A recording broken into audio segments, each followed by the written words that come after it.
İslam Dayış Karayibim'e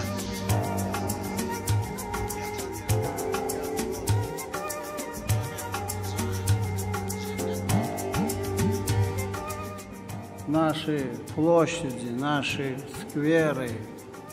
не только будут носить имя Ислама Карима,